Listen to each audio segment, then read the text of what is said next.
Hello and welcome to this presentation. My name is Keith and I'm a Student Recruitment Officer at the University of Edinburgh. I'm going to deliver a quick presentation called Why Go and Choosing.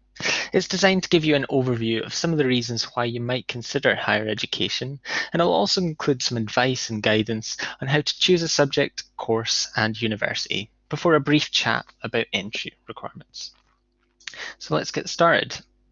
So why go? You might be sitting there thinking, wondering if university is for you. So the first thing to do is to consider your options.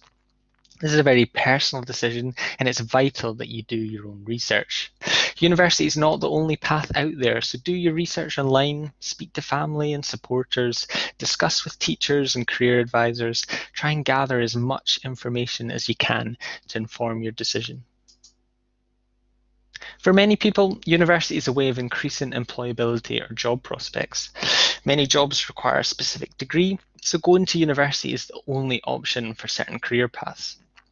So for example, to get a job as an architect or a teacher requires degrees in those subjects. For others, they may want to pick up hard-earned skills or experience from university that will put them ahead in the job market. So things like self-motivation, analytical skills, or people skills. I think one of the most important things to do when choosing university is study something that you really enjoy. When you're at school, you'll study multiple subjects and some you're going to like more than others. But when you're at university, you get to study a subject that you're truly passionate and interested in. So that's really important. With university, you can move away from home in a really well-supported way.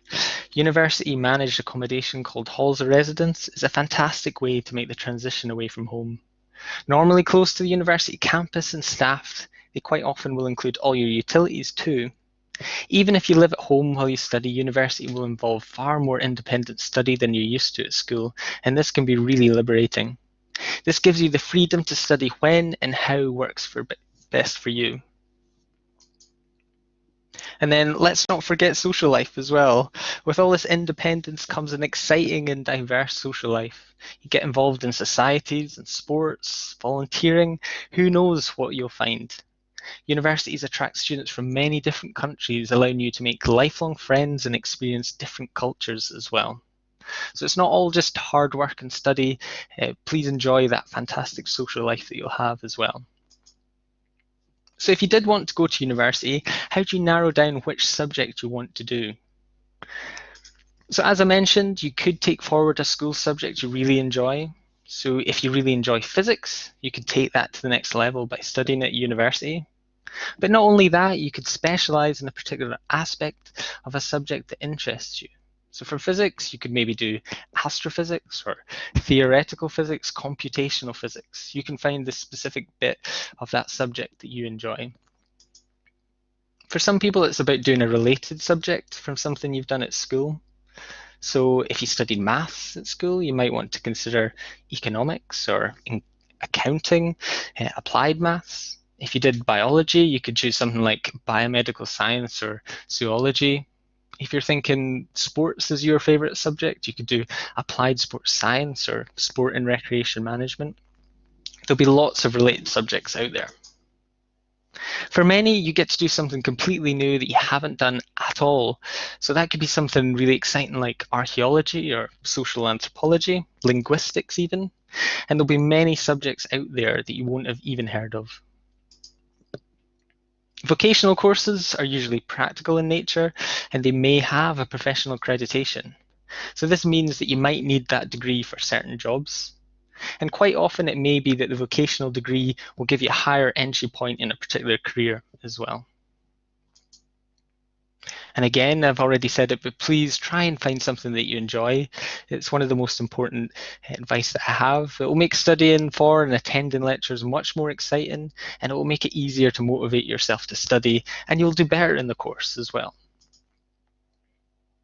So if you know which subject you want to do, how do you narrow down which course? Course content will vary across institutions, even for degrees that have the same name. So compare the course content and structure across different universities and see which ones look appealing to you. If there's a certain aspect of a subject you want to explore, ensure that that course at that university covers that. Some degrees will offer flexibility to either take more subjects outside your own degree. This allows you to try out different new subjects. It allows you to maybe pair subjects that don't normally sit alongside each other. You can discover what you're good at, what you enjoy studying, or just try something completely new as well. For many courses, it may even be possible to switch your degrees entirely, which is just a fantastic thing to be able to do. Consider which teaching and assessment methods suit you. You could explore the proportion of lectures to self-directed study, find out if there are field trips or laboratory works. Following on from this, you can see what proportion of the course assessment is exam or coursework. What works best for you? What do you tend to excel at? It's also possible to investigate the quality of the teaching by looking at independent sites like Discover Uni, which is a government website offering impartial analysis of universities and courses. There you can look at the same subject across multiple universities, read about student satisfaction and graduate destinations. If you do have a chosen career in mind, check what accreditation is required for jobs in that field. It may be that only degrees at certain universities has the accreditation you require. And also check the accreditation will allow you to be qualified in the country you wish to work for. That's also important too. Placements and study abroad can be tremendous life-enriching experiences that can add value to your degree. Many courses will have these built in. So some language courses will include a built-in year abroad, but sometimes this will extend the duration of the degree and other times it won't. Many courses have study abroad as optional and it may be competitive too. The same is true of placements. Some courses will include these as standard and other times they will not. So kind of one of the more important things is which university. You've thought about the subject, the course. How do you choose a university? I'd say one of the more fundamental reasons is the location. Where in the world do you want to be? Do you want to be close or far away from home? Is there a city that you really love and you could see yourself living in for 3 or 4 years? What about the transport links to get home or to get further afield? Remember, it's likely that you want to travel home occasionally during term times and holidays. What is the cost of going home and how easy is it as well? Related to that, you need to decide if you're more comfortable in a campus or a city university. So campus universities have everything in one place. They have accommodation, teaching facilities, student unions, and sports facilities. That means you can roll out of bed and into lectures in 5 minutes. At city university, you're likely to have even more on your doorstep. But you might find that you have a bit longer to travel between your accommodation and your teaching buildings. And you may find universities out there that are a mix of both of these. Some universities will have a strong reputation in specific fields, or it may be that they have a reputation more broadly across many subject areas.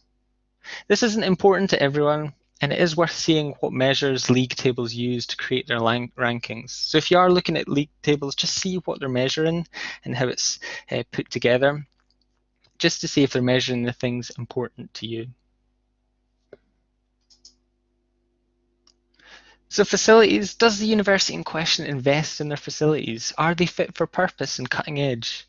Remember, this isn't just teaching facilities, but accommodation, sports facilities, and student union buildings. You can learn a great deal on their website, but if possible, try and attend an open day or visit the campus to see for yourself. If sports is important to you, you can find out what sports they have on offer. So if you play a sport competitively, you can see if they have a team in that sport and what level they play at. You can also see what their gym facilities, their playing fields, their sports facilities are like as well. But remember, even if you're not wanting to play sport competitively, many universities will offer intramural sports, which is playing sports for fun, and that can be a really good thing to do at university. But look beyond the university into the city. Does it have enough to do? What's the nightlife like? Is there a diverse food and cafe culture? Research the areas that are important to you. So moving on to entry requirements. The level of competition will vary. between subjects and universities. With UCAS, you can have up to 5 choices on your application, so do choose wisely.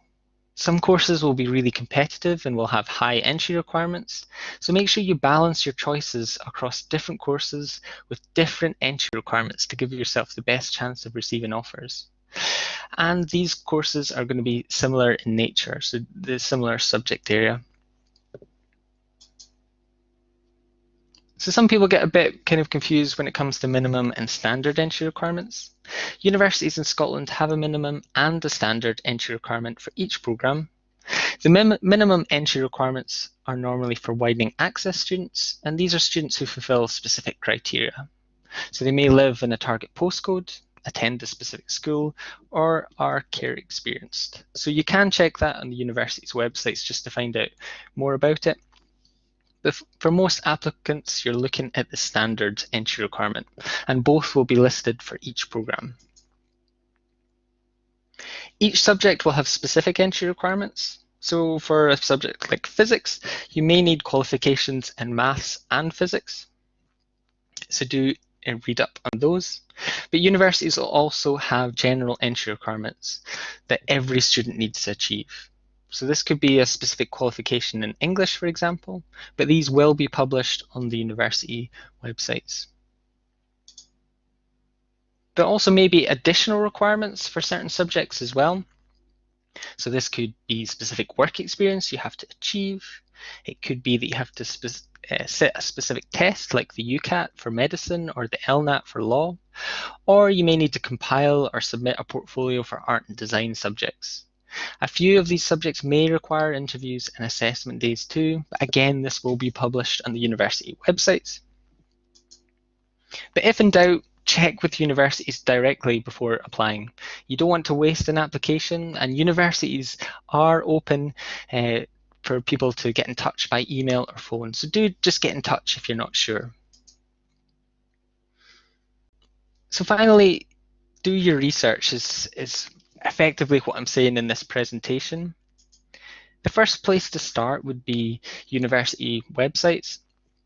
They have all the program information, so it'll list all the different programs that they have on offer, all the different entry requirements for each of these programs. But you can also download or order a prospectus too, and then you can sign up for online sessions and campus visits too. On the websites, you'll be able to find out about open days. These will either be physical, in person, or digital open days, where you can explore the university and receive in-depth information about courses, accommodation, and student life. The UCAS website is a fantastic resource. It's packed with how-to videos and helpful resources in applying, and you can also search for all the different programs that are available in the UK. Then we have higher education exhibitions. These are physical or digital events where large numbers of universities have stalls where you can go to them and receive prospectuses or ask questions. So they can be a really valuable resource to use. And then finally, family, friends, and teachers. Make use of your family, your friends, teachers at your school. Remember, they go through this every year and have a wealth of knowledge.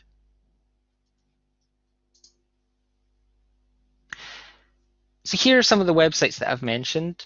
The UCAS website, it's absolutely amazing. Definitely go and check it out. The Discover Uni website, so that's the one run by the government that has all the different course information about all the different universities. You can read about student satisfaction and graduate destinations as well. And if you have any queries about applying to the University of Edinburgh, we'd love to help. So please email us at ug.recruitment@ed.ac.uk. We'd love to hear from you. And hopefully you've found this presentation useful. And have a fantastic day. Thank you.